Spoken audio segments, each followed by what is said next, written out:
Hello dear viewers, welcome back to my channel Shilpi's kitchen BD থেকে আমি শিল্পী সরকার জানাই আন্তরিক শুভেচ্ছা। আজ আমি আপনাদেরকে আরও একটি সহজ রেসিপি করে দেখাবো।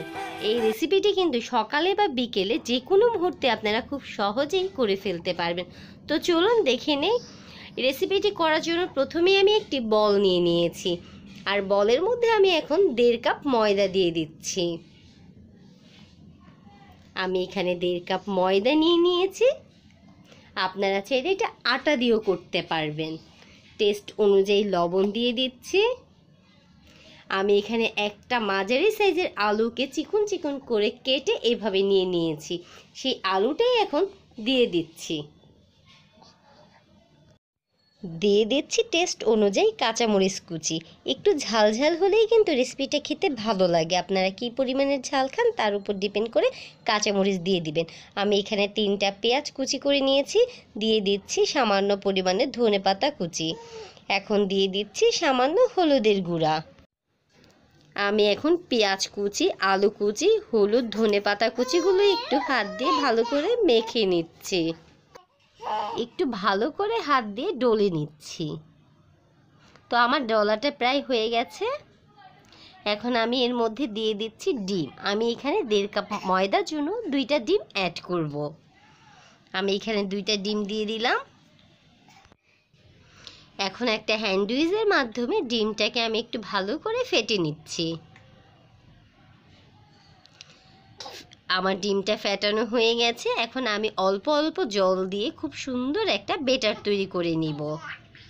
আপনারা অবশ্যই একবারে জল অ্যাড করবেন না, অল্প অল্প করে জল অ্যাড করে নেবেন।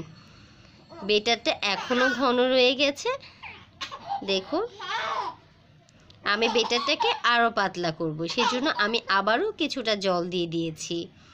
আমি এখন খুব ভালো করে এটাকে মেখে নিচ্ছি। আমি যখন ভিডিওতে ভয়েস রেকর্ড করি তখন আমার কথা শুনে আমার মেয়ে খুব মজা পায় আর খুব মজা করে হেসে নেয়। আপনারা কিছু মনে করবেন না। আমি একটা ফ্রাই প্যান বসিয়ে দিয়েছি। ফ্রাই প্যানটাও গরম হয়ে গেছে। এখন সামান্য তেল দিয়ে দিচ্ছি। তো ডিয়ার ভিউয়ার্স, যদি আমার এই রেসিপিটি আপনাদের ভালো লাগে তাহলে কিন্তু অবশ্যই আমার চ্যানেলটিকে সাবস্ক্রাইব করবেন, আর বেল বাটনটি ক্লিক করতে কিন্তু ভুলবেন না। তো এখন আমি এখানে প্রায় 1.5 চামচ বেটার দিয়ে দিচ্ছি। দিয়ে একটা চামচের মাধ্যমে আমি পাতলা করে দিয়েছি। এখন একটা ঢাকনা দিয়ে আমি প্রায় 5 মিনিট চুলার আঁচটাকে মিডিয়াম করে রান্না করে নিচ্ছি। তো 5 মিনিট পর আসলাম। এক পাশ হয়ে গেছে, আমি এখন উল্টে দিচ্ছি। এখন আমি আবারও ঢাকনা দিয়ে ঢেকে সেটাকে 4 মিনিটের মতো রান্না করে নিলাম। এখন আমি আবারও ঢাকনা দিয়ে ঢেকে দিব কিছুক্ষণের জন্য। যখনই দেখব যে 2 পিঠ লাল লাল হয়ে গেছে তখনই আমি নামিয়ে নিব। দেখুন, পেঁয়াজ কাঁচামরিচ সবগুলো লাল লাল হয়ে গেছে, আর পিছনের সাইডে ডিম দিয়েছি, তো ডিমের একটা সুন্দর আবরণ দেখা যাচ্ছে। তো আমার একটা রুটি কিন্তু অলরেডি তৈরি করা হয়ে গেছে, বা এটাকে চাপটিও বলতে পারেন, সুস্বাদু ডিম আলুর চাপটি। তো এখন আমি আবারও 1.5 চামচ দিয়ে দিচ্ছি।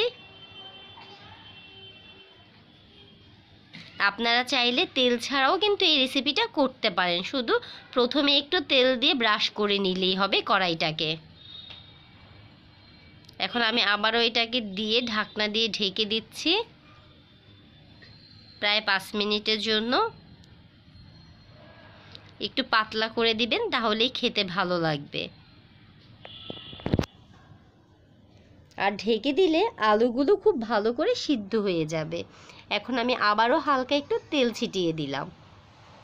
তো 5 মিনিট পর দেখুন, এক পিঠ হয়ে গেছে, কত সুন্দর একটা কালারও চলে এসেছে। আবারও ঢেকে দিচ্ছি। দেখুন, ডিম দিয়েছি সেটা বোঝাই যাচ্ছে, কত সুন্দর ডিমের একটা কালারও চলে এসেছে। তো এইভাবে আমি এখন একে একে সবগুলো চাপটি বা রুটি যাই বলি না কেন সেটাই ভেজে নিচ্ছি। আপনারা রাত্রে ডিনারে কিংবা সকালে ব্রেকফাস্টেও খুব সহজে সুস্বাদু মজার এই রেসিপিটি করে ফেলতে পারেন। তো তো আশা করি আজকের রেসিপি আপনাদের ভালো লাগবে। যদি ভালো লাগে তাহলে অবশ্যই আমার চ্যানেলটিকে সাবস্ক্রাইব করতে ভুলবেন না। আপনাদের ভালো লাগা খারাপ লাগা কিন্তু আমাকে কমেন্টস করে জানাতে পারেন। দেখুন ভিউয়ার্স, রুটিগুলো কতটা সুন্দর হয়েছে আর কতটা পাতলা হয়েছে, এবং খেতেও কিন্তু খুবই সুস্বাদু। আপনারা অবশ্যই বাসায় এই রেসিপিটি তৈরি করবেন এবং এনজয় করবেন। তো আজ এই পর্যন্তই। ভালো থাকুন, সুস্থ থাকুন, শিল্পীস কিচেন বিডিতে নজর রাখুন।